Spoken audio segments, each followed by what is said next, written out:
तो आज सबसे पहले इस वक्त में हम बात करेंगे हेडलाइंस के बाद, खास चर्चा करेंगे खास मेहमानों के साथ कि इस राजनीति को, इस सियासत को क्या नाम दिया जाए। एसआईआर से लेकर के और जो जेल से सरकार चलाने पर जो रोक वाला कानून है उस पर भी राजनीति हो रही है। पहले एसआईआर की बात कर लेते हैं। बिहार में एसआईआर को लेकर सियासी बवाल के बीच चुनाव आयोग का दावा है कि 98.2% वोटर्स ने अपने दस्तावेज जमा करा दिए हैं।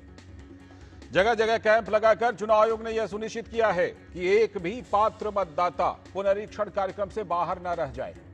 बड़ा सवाल यह है कि 1.60 लाख बीएलए की ओर से अब तक एक भी मतदाता की शिकायत दर्ज नहीं करवाई गई है। सीपीई ने 10 शिकायत देकर खाना पूर्ति करने की कोशिश की है, जबकि दावा तो है कि 65 लाख लोगों का वोटर लिस्ट से नाम काट दिया गया है। लेकिन बिहार में वोट अधिकार यात्रा से राहुल गांधी ये बताने की कोशिश कर रहे हैं कि मतदाताओं में गरीब पिछड़े लोगों का नाम काटा जा रहा है। लेकिन हकीकत ये है कि जिन लोगों को राहुल गांधी की टीम उनकी वोट चोरी होने का आरोप लगाती है, 2 घंटे के बाद वही व्यक्ति वोटर लिस्ट में अपने नाम होने का दावा करता है और खुशी व्यक्त करता है। विपक्षी एकता के नाम पर चुनाव आयोग को घेरने की रणनीति कहां तक जाएगी। राहुल गांधी बिहार में पूरी जोर आजमाइश कर रहे हैं, तो पार्टी अध्यक्ष मल्लिकार्जुन खड़गे दावा कर रहे हैं कि पहले वोट चोरी, अब सत्ता चोरी में सरकार लगी है। यानी दोनों मुद्दे की बात, एक जो नया कानून आया उसको भी जोड़ रहे हैं। यानी हताशा इस कदर है कि जनता ने उन्हें सत्ता से दूर रखा है, लेकिन वे जनादेश को मानने के लिए तैयार नहीं है। 130वें संविधान संशोधन देश में राजनीतिक शुचिता लाने की एक बड़ी पहल है, लेकिन विपक्ष इसमें भी गहरी साजिश ढूंढ रहा है। मल्लिकार्जुन खड़गे कहते हैं कि यह बिल लोकतंत्र पर बुलडोजर चलाने जैसा है।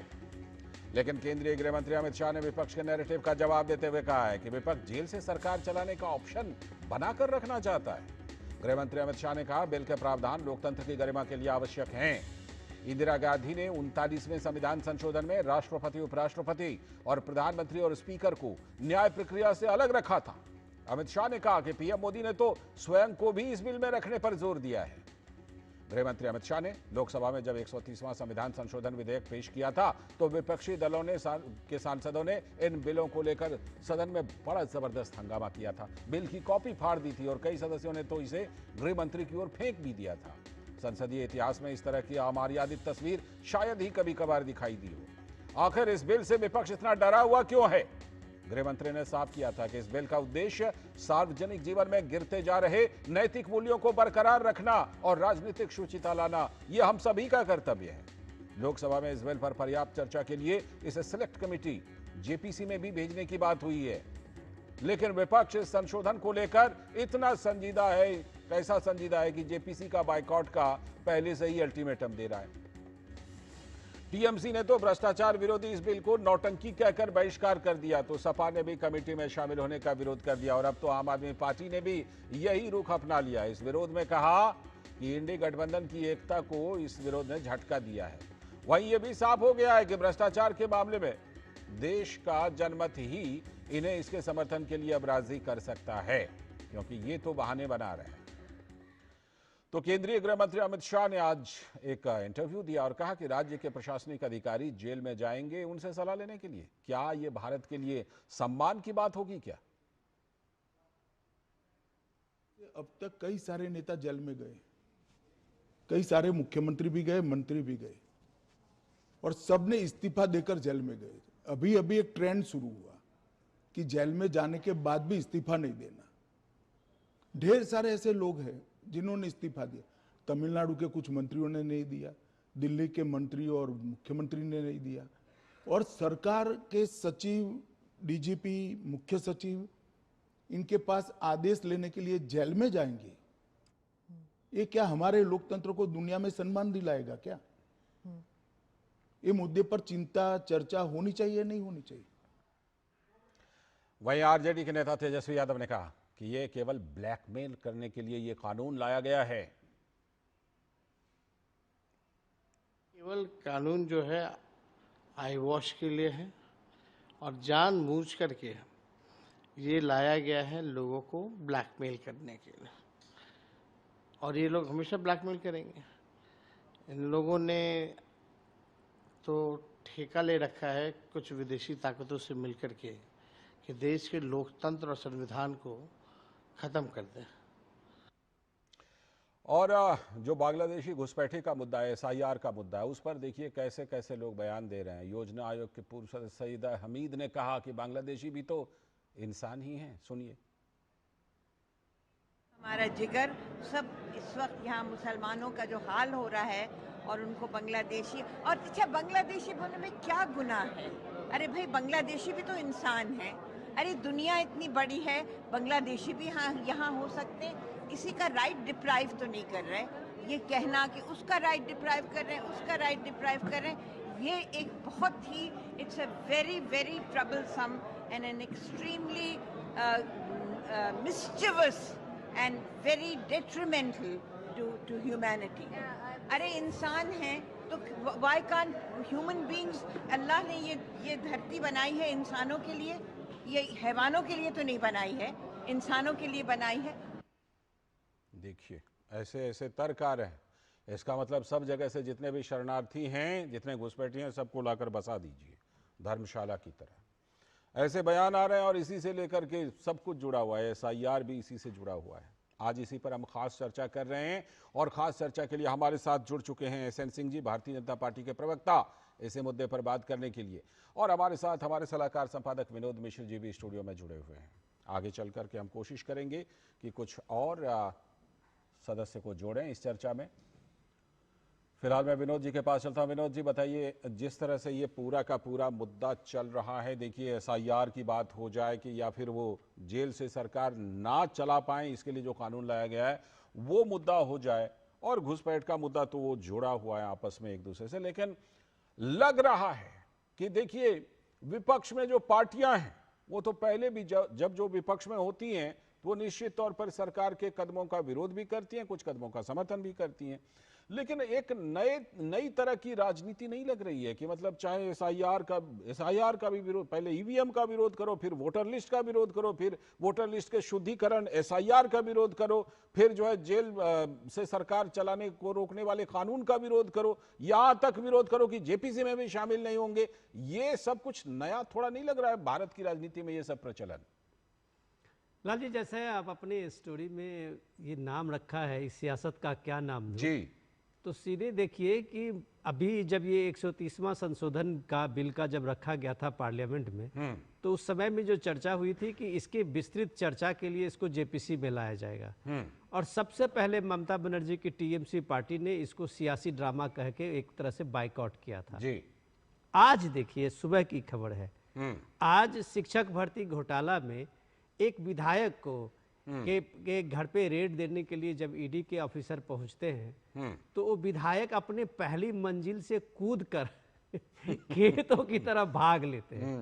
अब आप देखिए, हैरान करने वाली बात है कि एक विधायक अपने घर से कूद कर भाग उठते हैं और जब पुलिस और वहां जो सिक्योरिटी एजेंसीज के लोग उनका पीछा करते हैं तो अपने पॉकेट से दोनों मोबाइल निकाल कर पानी में फेंक देते हैं।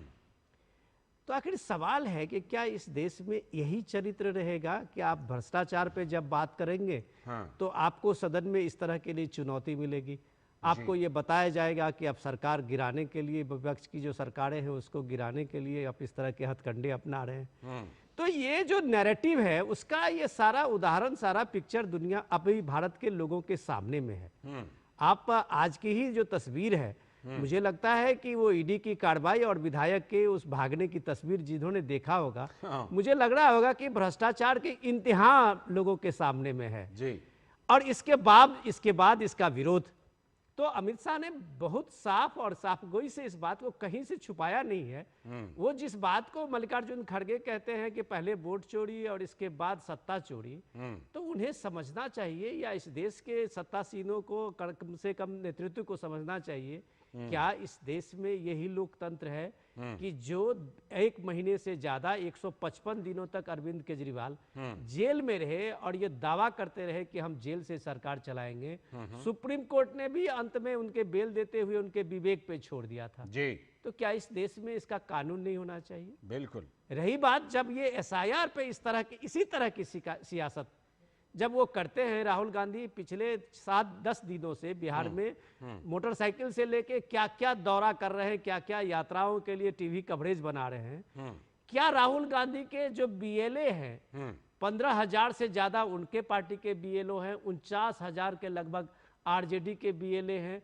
आज की जो इलेक्शन कमीशन की बुलेटिन है जी, उसमें एक भी शिकायत दर्ज नहीं की है कि ये 65 लाख लोगों में बिल्कुल। कई लोग जो है वो जिंदा हैं, कई लोग जो है वो ट्रेसेबल हैं, और इनकी ये है। शिकायत है, इसको आप दर्ज कीजिए। ठीक है। तो आप जहां शिकायत करनी है वहां शिकायत कर नहीं रहे हैं और लोगों को गुमराह कर रहे हैं कि वोट चोरी हो रही है। ठीक है। तो ये बात भी तो लोगों के सामने में है लाजमी। बिल्कुल, एक नैरेटिव बनाने की कोशिश है, लेकिन उस नैरेटिव के पीछे आधार तो कम से कम होना ही चाहिए। न्यूनतम आधार भी कम से कम आपको देना होगा।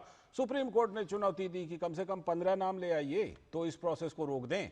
उसके बाद चुनाव आयोग का लगातार डेटा दे रहा है कि कोई नाम ला ही नहीं रहा है।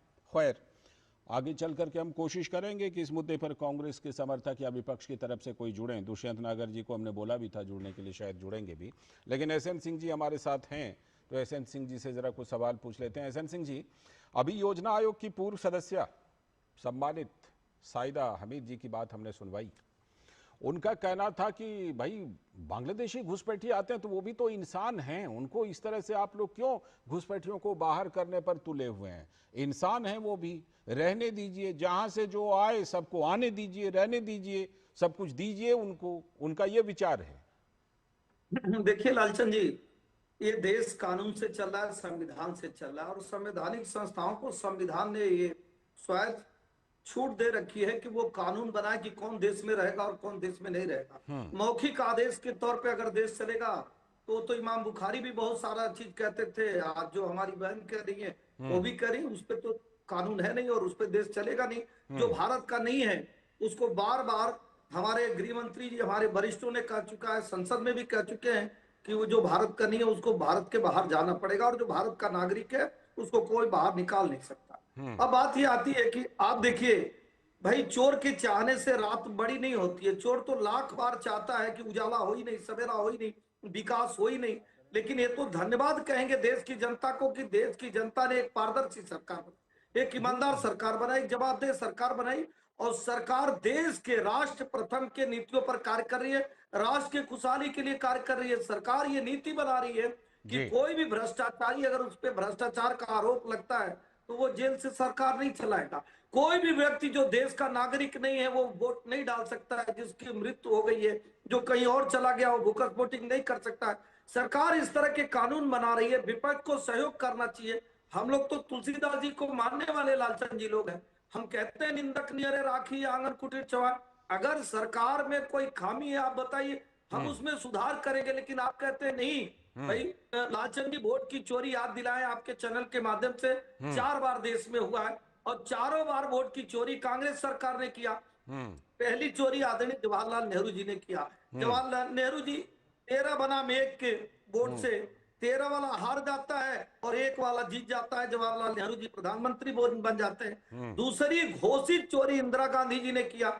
घोषित चोरी इसलिए कह रहा हूं, कोर्ट ने दोषी पाया इंदिरा गांधी जी को वोट चोरी के माध्यम से। तीसरा चोरी स्वर्गीय राजीव गांधी जी करते हैं। कांग्रेस के प्रवक्ता या समर्थक अभी हमारे साथ नहीं है, वोटर बना देते हैं।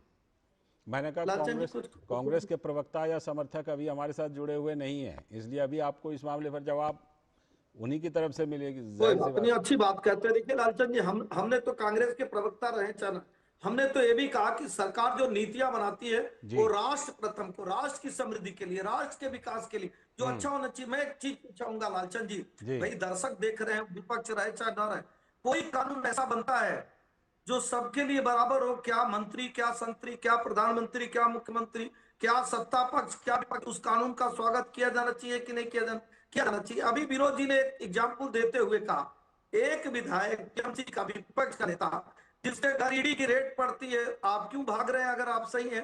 बिल्कुल। अच्छा एक बात बताइए एसएन सिंह जी, एक बात बताइए, जो नया कानून लाए हैं इसके लिए थोड़ा सा क्रेडिट केजरीवाल जी को तो दीजिएगा ना, कि उन्होंने इस तरह की परंपरा की शुरुआत की कि ये कानून लेकर आना पड़ा आपको। नहीं देखिए, इसका सारा क्रेडिट भारत की जनता को जाता है कि भारत की जनता ने झूठ और षड्यंत्र वाली सरकार को बदल के न्याय वाली सरकार को बनाया। और न्याय वाली सरकार मोदी जी के नेतृत्व में आप देखेंगे 370 जैसी धारा को समाप्त करती है, न्याय वाली सरकार जो कहा जाता है ना, मुस्लिम विरोधी सरकार, वो मुसलमानों की आधी आबादी, महिलाओं के हक के लिए, न्याय के लिए कार्य करती, इसलिए सारा श्रेय हमारी देश के जनता को जाता है। ठीक है। जो ऐसी पारदर्शी सरकार ठीक चुनती है। है, जो बिजली हो, पानी ठीक हो, है। सड़क हो, सुरक्षा हो, शिक्षा हो, बिल्कुल। स्वास्थ्य हो, सभी ठीक है, मानकों लौटता हूं को आपके पास। पूर्णता से पूरा करता है, न कि उसमें जाति धर्म। ठीक है, लौटता हूं। विनोद जी, आज जिस तरह से गृह मंत्री ने एकदम बिल्कुल जबरदस्त इंटरव्यू देकर क्लियर कर दिया, मैं उस इंटरव्यू को पूरा एक एक शब्द मैंने सुना। उसमें पूछा गया कि भाई जेपीसी में विपक्ष सहयोग नहीं कर रहा, तो बोले कि भाई हम तो उनको मौका ही दे सकते हैं, सरकार अपने काम नहीं रोकेगी, चाहे वो जेपीसी में आए या ना आए, संसद में आए या ना आए, सरकार तो अपना काम करेगी। वो अगर 4 साल, अगले 4 साल तक भी सहयोग ना करें तो हम क्या करें। तो गृह मंत्री ने बिल्कुल साफ संदेश दिया है कि आप आइए, आपके लिए अवसर है, नहीं आएंगे तो काम रुकेगा नहीं, यानी जितने भी मुद्दे हैं उस पर सरकार आगे बढ़ेगी। विनोद जी, लाल जी, आपने देखा प्राइम मिनिस्टर मोदी लाल किले से इस बात को, इसकी चर्चा की थी। भ्रष्टाचार का मुद्दा को लाल किले से प्राइम मिनिस्टर मोदी ने कहा था कि इस देश को भ्रष्टाचार दीमक की तरह खोखला कर रहा है। बिल्कुल। और तो मुझे लगता है कि आज न कल आप इस तरह से भ्रष्टाचार के इस इशू को एक सियासी बहसबाजी में और सियासी दंगल में इसको छोड़ नहीं सकते। भ्रष्टाचार इस देश के लिए आप ये समझिए कि एक बड़ा कोढ़ जैसी बीमारी बन गई है, जो धीरे धीरे उसको खत्म कर रहा है। लेकिन उससे भी इम्पोर्टेंट है इस सियासत को, जब आप कहते हैं कि क्या नाम दूं। हमीदा जी की बात जब आप कर रहे थे, और किरण रिजिजू संसदीय कार्य मंत्री हैं, उन्होंने कड़ा रिएक्शन दिया है इस पे कि आप ये देखिए कि एक प्लानिंग कमीशन की मेंबर है, गांधी परिवार के बहुत क्लोज है हमीदा जी के परिवार, और वो ये कह रहे हैं कि बांग्लादेश के लोग भी इंसान हैं और उस देश में रहेंगे तो लोगों को दिक्कत क्या है। तो इसका मतलब है कि इस एसआईआर के विरोध के पीछे कहीं ना कहीं यही सियासत है। आगे का भी एक लाइन ले लीजिए ना, वो कह रहे हैं कि ये सब अल्लाह की जमीन है, ये भी बोला है, ये सभी भूमि गोपाल की है। हाँ। लेकिन सवाल ये है कि ये गोपाल की भूमि में ही क्यों? हाँ। ये रोहिंग्या आके भारत से ज्यादा, अगर आप कहें तो क्या किसी गल्फ कंट्री में जाके कोई इलीगल माइग्रेशन कर सकते हैं क्या? तो अगर आप वहां नहीं कर सकते और आप भारत को ही एक सबसे बड़ा टारगेट बनाते हैं, तो इसके पीछे का वो षड्यंत्र भी समझने की जरूरत है। आप ये बात तो बिहार में लगभग एक तरह से एक्सपोज हो गया है सारे पॉलिटिकल पार्टियों का। आप एसआईआर के बारे में जितना भी वहां गलतफहमी उठा रहे हैं, उसी सीमांचल में चले जाइए। अभी मीडिया में जो खबरें आ रही है, लोग जो रिएक्शन दे रहे हैं, जिन लोगों को आप इसमें मृतक में से सूची में दिखा देते हैं, बताते हैं कि हमारा नाम कटा हुआ है, अगले 1 घंटे में इलेक्शन कमीशन उसको सामने में ला देता है कि इनका वोटर लिस्ट में इस पोलिंग बूथ पे नंबर है, इस पोलिंग बूथ पे ये है। तो अब ये सवाल लोग पूछ रहे हैं कि आखिर आप कब तक इन सारे इलीगल माइग्रेंट्स जो है, जो पूरे सीमांचल के डेमोग्राफी को चेंज कर रहा है या देश के अन्य हिस्सों में, पश्चिम बंगाल के कई हिस्सों में चेंज कर रहा है, तो क्या कब तक उसको एक नागरिक बना के आप इसमें सत्ता के इस खेल को खेलते रहेंगे? जी। तो एसआईआर जितनी बहस आज दिल्ली में नहीं है, उससे कहीं ज्यादा बहस आज चुनावी राज्यों में है। इस बात को लेके है कि आखिर पॉलिटिकल पार्टी को परेशानी क्या है। अगर 98.2% बिहार के मतदाताओं ने अपना पेपर अभी तक, आज की तारीख तक सबमिट कर दिया है, तो फिर ये कौन लोग हैं जिनके बारे में कहा जा रहा है कि उनके पास पेपर नहीं है, डॉक्यूमेंट नहीं है? बिल्कुल बिल्कुल, ये बड़ा सवाल है। लेकिन एक चीज और, मैं एसएन सिंह जी, क्योंकि कांग्रेस के समर्थक या प्रवक्ता या विपक्ष की तरफ से अभी कोई जुड़े नहीं है, इसलिए आपसे मैं सवाल करता हूं। आमतौर पर हम क्या देख रहे हैं, एक नैरेटिव लेकर के विपक्ष आ रहा है, उसके बाद आपकी तरफ से उसका काउंटर आता है। क्या आपको लगता है कि थोड़ी रणनीति बदलने की जरूरत है? आपको प्रोएक्टिव होकर के पहले से आप जो चीज उजागर करते हैं उसको पहले से रखने की जरूरत है, मजबूती से। आप इसकी जरूरत महसूस करते हैं? नहीं लालचंद जी, ऐसा है कि हम सत्ता में हैं, हमारी जवाबदेही बनती है, हमारी जिम्मेदारी बनती है कि हमसे कोई भी सवाल पूछे तो हम बड़े सादगी से उसका जवाब दें। और भारतीय जनता पार्टी के सभी नेता उसकी जवाब देते हैं, हमारे गृह मंत्री जी देते हैं, खुले मंच पर हमारे प्रधानमंत्री। इसलिए कि हम जो कार्य कर रहे हैं वो देश की खुशहाली के लिए कार्य कर रहे हैं, परिवार की खुशहाली के लिए नहीं कर रहे हैं। मैं एक बात कहूंगा, आप देखेंगे भारत की एकमात्र ऐसी पार्टी है कांग्रेस पार्टी, जिसको कम्युनल पार्टी कहना चाहिए, जो सिर्फ धर्म के लिए कार्य करती है।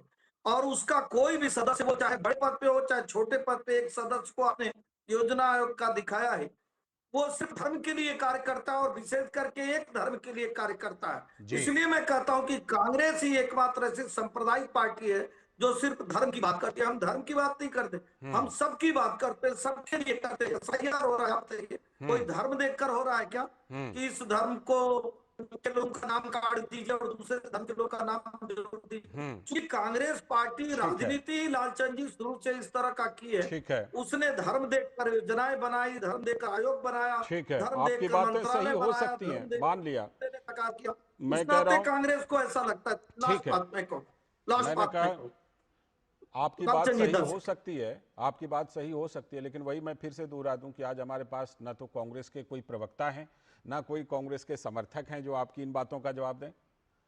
लेकिन राहुल लाल जी बड़े देखिए जिम्मेदार थे देखिए ना, मौका पूरे मौका देश के देखिए, लोग राहुल लाल को जी सुन जुड़ रहे गए हैं। हैं, राहुल लाल जी जुड़ गए आपके सवालों का जवाब देने के लिए। कांग्रेस के समर्थन में बहुत मजबूती से बात रखते हैं। राहुल लाल जी, आप हमारे साथ जुड़ चुके हैं, बताइए क्या दिक्कत है भाई एसआईआर से लेकर के और ये नए कानून, मतलब जेल से सरकार चलाने का समर्थन करेंगे, जेपीसी तक में शामिल होने से इनकार कर रहा है विपक्ष। जल्दी से आप अपनी टिप्पणी दीजिए।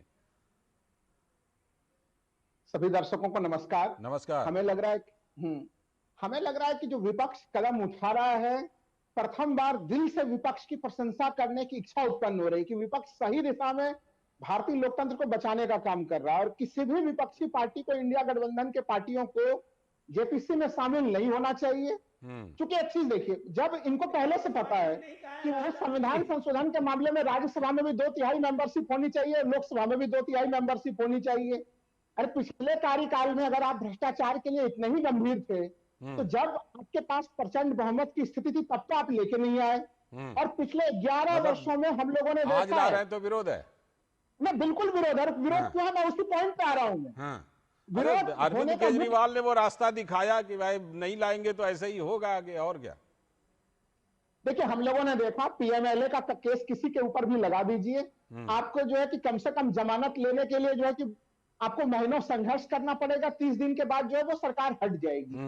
तो अब तक जो कि विधायकों को तोड़जोड़ करके जो सरकार गिराने की कोशिशें होती थी, वो कोशिशें जो है कि अब नहीं होगी। अब भ्रष्टाचार के आरोप लगा के कोशिशें होंगी। अगर आपको भ्रष्टाचार से लड़ने का इतना ही शौक पड़ा हुआ है, जाइए ना बिहार में भ्रष्टाचार कितने अच्छा, गंभीर मतलब आप ऐसी टिप्पणी कर रहे हैं जैसे भ्रष्टाचार से लड़ाई लड़के गलत कर रहे हैं क्या एहसन सिंह जी की? नहीं, इनका मंशा भ्रष्टाचार से लड़ना नहीं है। देश के फेडरल स्ट्रक्चर को जो है उसके ढांचे को प्रभावित करना इनका मंशा है। ये बहुत दुखद स्थिति है। जवाब दीजिए एहसन सिंह जी जल्दी से। अब सुन लीजिए, बड़ी अच्छी बात। देखिए, हम राहुल लाल जी पे इसलिए नाराज नहीं होते हैं क्योंकि जो आदमी जिस तरह के कर्म किया रहता है उसको ऐसा लगता है चुनी हुई सरकारें गिराना इनका काम था, इसलिए इनको डर लगता है, इमरजेंसी लगाना इनका काम था, इसलिए इनको भय लगता। इन्होंने दो बातें कही और जिम्मेदारी से आप चैनल पर कहा। इन्होंने कहा अगर बिल ये अच्छा था, ये भी स्वीकार है कि ये बिल अच्छा है, लेकिन देर से क्यों ले आए? तो भैया जब जगह तभी सवेरा, सरकार की एक प्राथमिकता है, क्रमशः उन प्राथमिकता को पूरी करती आ रही है और आगे भी करेगी। दूसरी बात मैं कहूंगा कि इस देश के ताना बाना में संवैधानिक संस्थाओं का इस तरह का है कि कोई संस्था इतनी सुपर नहीं है, वो कुछ भी कह दे उसके ऊपर दूसरी संस्था है, तीसरी संस्था। अगर आपको लगता है न्यायपालिका भी कोई दिक्कत है या उसमें कोई दिक्कत है, जल्दी से राहुल लाल जी जल्दी से जवाब, जल्दी से संवैधानिक राहुल लाल जी जल्दी से जवाब। लालचंद जी, मैं तो देखो निष्पक्ष विश्लेषण करता हूँ, 2000 का वर्ष पेश कर देता हूँ एहसन सिंह जी के लिए। एहसन सिंह जी वर्ष राहुल लाल जी देर से जुड़े हैं, जरा उनको बोल लेने दीजिए। नागरिकता गई हो तो बता एहसन सिंह जी, ठीक है एहसन सिंह जी, आपका जवाब आ गया। राहुल लाल जी को बोल, राहुल लाल जी बोलिए। मैं कह रहा हूं वर्ष 2013 में बिल्कुल जब मनमोहन सिंह के प्रधानमंत्री होते थे, यूपीए की सरकार, माननीय सुप्रीम कोर्ट ने कहा था कि सीबीआई पिंजरे की तोता है। मैं एकदम सीधे कोट कर रहा हूं। लेकिन अगर 2025 में आप हमसे पूछिए कि सीबीआई की क्या स्थिति है, वो पिंजरे का तोता आजाद हुआ? आजाद नहीं हुआ, उसका पिंजरा और छोटा हो गया, यानी 2013 के तुलना में भी और नहीं, ये तो आपका आकलन है, ये आपका आकलन है राहुल लाल जी, लेकिन इसके आधार पर किसी मुख्यमंत्री को जेल से सरकार चलाने की अनुमति तो लालचंद जी, जेल से सरकार चलानी ये तो इस देश की जनता बर्दाश्त नहीं करेगी सर।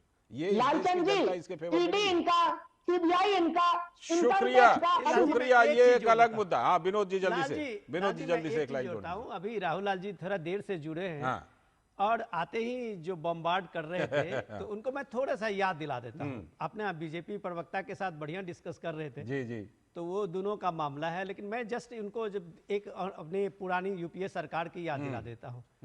राहुल लाल जी, आपको याद होगा जिस पीएमएल की बात आप कह रहे थे, अमित शाह को एक स्टेट के गृह मंत्री जब सीबीआई का सम्मन आया था तो उन्होंने इस्तीफा दिया था। बिल्कुल। और इस्तीफा देके जब तक उस केस को नहीं हुआ कोर्ट से ही, तब तक फिर कोई संवैधानिक पद यहाँ तक नहीं कि लिया। बेल मिलने पर भी नहीं संवैधानिक पद लिया। उससे भी बड़ी बात आज उन्होंने कही है, आप सुन लीजिए राहुल लाल जी, उससे भी बड़ी बात आज उन्होंने इंटरव्यू में कही है। ठीक है। और ये देश को जानना चाहिए। उन्होंने कही है कि आमतौर पे एक बेल एप्लीकेशन किसी कोर्ट में मूव होता है तो 10 बार 11 बार करते करते उसका बेल मिल जाता है जी, साक्ष्यों के आधार पे या उनके तर्कों के आधार पे। जी।